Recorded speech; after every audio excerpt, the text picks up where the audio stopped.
Good evening, and welcome back to the Night Shift Report. Thanks for tuning in. As I mentioned in my welcome back post last week, I said that even though the big ugly bill was signed into law on the 4th of July, ongoing rescissions and amendments keep going back and forth between the Senate and the House.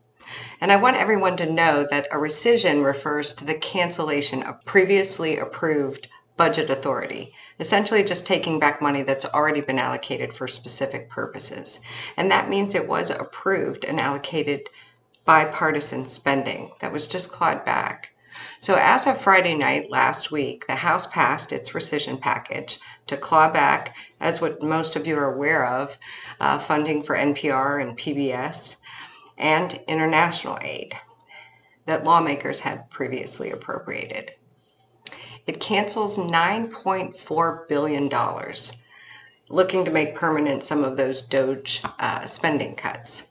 Its primary focus is slashing foreign aid from peacekeeping efforts and refugee assistance and climate projects for those of you who care about the climate, but essentially also cuts off PBS and NPR federal funding for those two programs.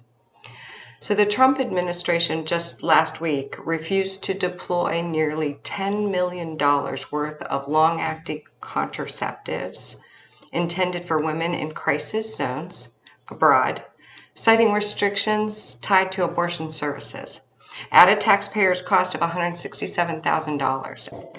And this is set to be incinerated this week. So even though global health groups already report severe shortages just since these cutbacks started at the beginning of the year, this move really is a broader dismantling of USAID, which experts warn could result in over 14 million additional deaths by 2030. So now that I know this rescissions package has passed, I can tell you how the effects of this will impact not only people around the globe, but you and me right here at home. We've often said on my podcast how important stories are to help people understand complex problems and complex topics. So I thought you might like to hear a firsthand story about my experience with USAID and what I know to be the consequences of passing this rescission bill. So if you haven't already taken a look at my webpage, I put it out there because people wanted to know really who I was and what I was doing and what my work was about. So there's a webpage, and the website is listed here on the screen. So you can see a gallery of photos of my trips and read summaries of my trips to Uganda. But what's not included in these summaries are my visits to the USAID clinic near Whispers Children's Hospital where I was working. And in 2019, I met the director of McCary University's Joint AIDS program, and I was on my first 3-week trip to Jinda to learn about Whispers Children's Hospital and learn really how they provided healthcare to children there and offer my expertise in training and education wherever I was needed. So on my visit to the USAID clinic, the director was eager to explain how far they'd come since the late 80s, and he was beaming to announce that they were close to completely eliminating AIDS in their population. And this is in 2019.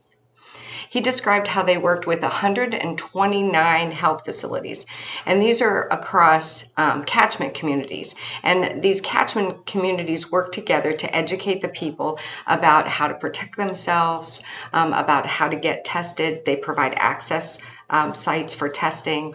They provide preventative care, and then they also provide treatment when it's needed. And it was all part of PEPFAR. You've probably been hearing about PEPFAR in the news because of this rescission plan. Well, at least last week you were hearing about it in the news. Today, the Speaker of the House decided to send everyone home for the summer so they can try and spin a story to the American public that we would believe about these Epstein files. While just an hour or two ago, it was a couple hours now, the House Oversight Committee just voted 8-2 to subpoena those files. And James Comer, the House Oversight Committee chairman, issued the subpoena tonight. So I'm sure you'll stay tuned into that breaking story. But I digress. So PEPFAR is a partner of USAID. PEPFAR is the U.S. presidency's emergency plan for AIDS relief. That's what PEPFAR is. And it was created by none other than George Bush Sr. So Uganda, what's so exciting about working in Uganda is that it has led the global fight against HIV. And it launched this coordinated multi-sectoral response back in the 80s that cut HIV prevalence among pregnant women from 30% to 15%. That's cut in half in only 5 years. And this was after the crisis in the 90s where their infant mortality rate was just off the charts. So this success that they had positioned them as a global model, and it drew these kind of developmental partnerships with USAID. And today, July 2025, 95% of people living with HIV, including over 90% of pregnant women, receive life-saving treatment. It's a testament to the country's sustained leadership and resilience in the face of a public health crisis.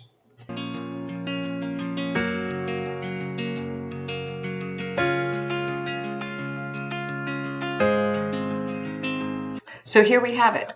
Congress voted to cut foreign aid, including the USA-funded local partner health system that I worked with in Uganda. And let me tell you, the consequences will be profound across multiple levels of the health system in that region.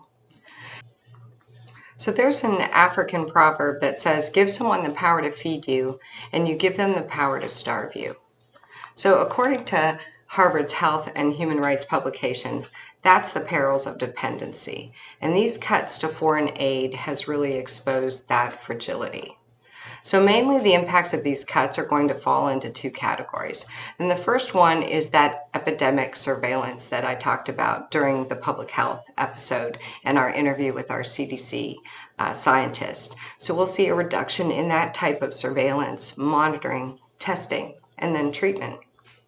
And secondly, we'll see an actual rise in HIV and TB transmission, which means an increase in mortality in both of those diseases. So you might ask, why would the rates increase if the majority of people are protected already in Uganda? So I just said 95% of people in Uganda are living with HIV. Well, remember our previous discussion about vaccines and herd immunity on our May 1st episode. Think of it that way. Without consistent adherence to treatment and monitoring, and that's antiretroviral therapy in the case of AIDS, viral suppression rates, which is what antiretroviral therapy does, those viral suppression rates will fall, meaning that a person infected with HIV, their viral load will increase, and that increases the likelihood of HIV transmission. And so what's even worse is HIV positive pregnant women and breastfeeding women are likely now to see a resurgence in that mother-to-child transmission, which is completely preventable. This could heighten Uganda's rates of AIDS-related infant mortality, reawakening the anguish they felt in the 90s before they had fixed this. Between 2010 and 2022, just 12 years, the mother-to-child transmission dropped in Uganda 77%. That's in 12 years, it dropped 77%. That's saving so many lives. That's staggering. And now that milestone is in danger. We nurses, we are so committed to preventing illness, and we know that it's cheaper to prevent illness than it is to treat illness. It simply makes sense. Think about it. The cost of the hospital care for a patient with measles versus the cost of getting the measles vaccine. And when we have a resurgence of new infections like measles due to shortages well, in this case with HIV, antiretroviral therapy, we'll see the increased resistance in drug-resistant infections as well. And those are 5 to 10 times costlier to treat. So again, think MRSA. We have all heard about MRSA, methicillin-resistant Staph aureus. Most people have heard of that. Well, guess what? Drug-resistant bugs like that are harder to treat and much more expensive to treat. So those are the big losses.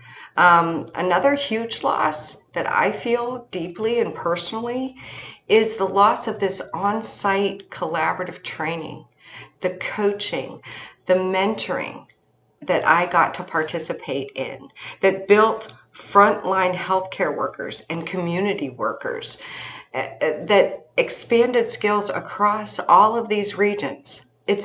It's devastating, the networks of healthcare professionals and community healthcare workers who will be impacted, let alone the communities that they serve. So cutting this type of support, it could hit closer to home than you think, because what happens over there doesn't stay over there. Think global health like a neighborhood fire. If your neighbor's house is on fire, you don't watch, you help, you put it out. It's not just because it's the right thing to do, it's because fire spreads, as we know, and it spreads fast. I saw this firsthand when I was on another trip to Uganda in 2020. It was in March of 2020. And while I was there, COVID was officially declared a pandemic. The government notified us that we had 3 days to leave the country or we weren't coming home. Well, I did want to come home. I was eager to leave, but we made sure that everyone in that facility was certified in American Heart Basic Life Support. Well, disease works the same way. TB and HIV, especially drug-resistant stains, they don't stop at country borders. You know, we have planes and cargo and tourism and migration that bring health threats closer than you think. Our own healthcare costs go up because we know drug-resistant TB is rare here, but it is very costly to treat. If these international programs are cut, we could see more increases of cases like that here, and that treatment's expensive. And even if you never get TB or HIV and you're lucky enough never to get that, your insurance premiums and hospital bills could go up too to cover the increased cost of care. That's what all that shared billing's about across healthcare.